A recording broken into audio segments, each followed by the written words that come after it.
7h moins le quart sur Europe 1. Et donc l'heure de retrouver nos balades touristiques et gourmandes avec Vanessa Zah et Marion Sauveur. Alors on commence avec vous, Vanessa. Aujourd'hui, destination hébergement insolite. Vanessa, vous avez 3 coups de cœur à partager avec nous, hein? Eh bien oui, des coups de cœur, parce que vous êtes toujours très nombreux à m'en demander. Donc voilà mon top 3. Non. Alors j'espère que vous aimez la hauteur et l'heure. Mauvais jeu de mots. Ouais. L'heure, le département. Je vous emmène près de Giverny, chez Chloé et Laurent, dans leur château d'eau. Vous allez dormir au perché, encore un jeu de mots, à 15 mètres de hauteur, avec une vue imprenable sur le domaine. Il y a des biches, des chevreuils qu'on va passer de temps en temps. Alors vous allez me dire, c'est sombre et austère un château d'eau. Bah oui. Eh bien non. Déjà parce qu'il est tout blanc, il est percé de plusieurs fenêtres, ce qui fait qu'il est baigné de lumière. Puis il est spacieux. C'est une sorte de grand loft en bois clair sur 5 étages, ultra confort et design. Un petit cocon douillet.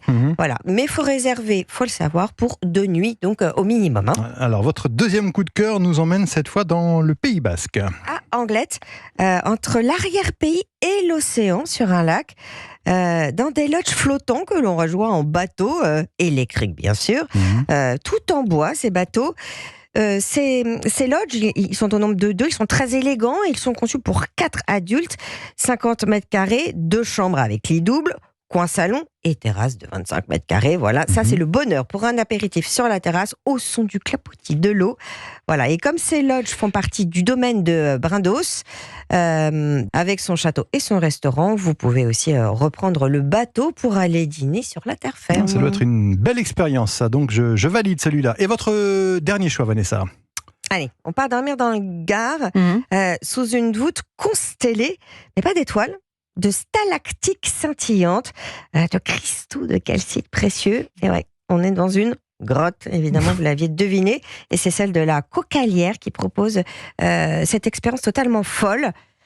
Folle, oui, mais une grotte, il doit faire un petit peu froid, non? Elle est là, la double magie. En fait, il fait 14 degrés dans cette grotte. En fait, on ne les sent pas puisque vous allez dormir dans une pyramide transparente de 25 mètres carrés, 3,50 mètres de haut. C'est une aventure incroyable qui est aussi un clin d'œil, évidemment, aux premières expéditions et celle du célèbre spéléologue Pascal Barrier qui y a passé quand même 113 jours en 1992.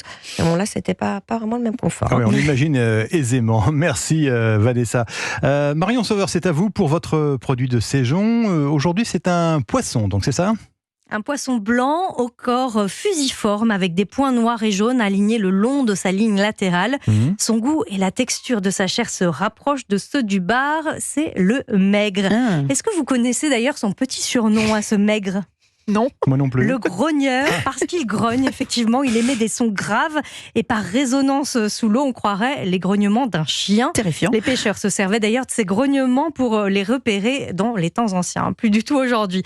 Le maigre est un chasseur qui peut atteindre une centaine de kilos, aussi un poisson migrateur qui vit près de nos côtes à ces périodes de l'année, mais c'est donc le moment de déguster ce maigre. N'hésitez pas à en demander à votre poissonnier. Alors, comment vous proposez de le cuisiner, ce maigre, Marion ? Aujourd'hui, j'avais envie d'un petit ceviche, ce plat péruvien à base de poisson cru mariné. Donc, on mélange de l'huile d'olive, le jus d'un citron et les zestes des piments émincés, de la coriandre coupée finement. On recouvre ensuite le maigre découpé en dés de cette marinade, direction le frigo pendant au moins une bonne heure, et le citron va cuire tout doucement le poisson. Reste ensuite à dresser le poisson égoutter avec des dés de concombre, un peu de radis émincé, des lamelles d'oignon rouge et par-dessus une cuillère de marinade. Alors très appétissant tout ça. Et alors où est-ce qu'on va pour déguster du maigre sinon ? Oui, direction la Provence et le château de Fontcolombe au Puy-Saint-Tréparade où le chef Marc Fontane confie son maigre à l'huile d'algue au four. Il est accompagné d'un artichaut farci au chevreuil et prunes rôties au basilic, ainsi qu'une purée d'artichaut. Une autre adresse, Marion ? À Paris, aux Petites Mains, dans les jardins du Palais Galliera, avec une magnifique rue sur la Tour Eiffel. Le maigre est rôti, servi avec une purée de haricots blancs de Paimpol, des courgettes cuites et confites avec une sauce XO, cette sauce puissante et épicée hongkongaise. C'est signé du chef Jared Philippe. Merci Marion Sauveur. On retrouve vos recettes et vos adresses évidemment sur europe1.fr. Vanessa Zaza, vos adresses sont également disponibles sur le site d'Europe 1 et votre nouveau podcast Europe 1 Voyage sur toutes les plateformes et l'appli Europe 1.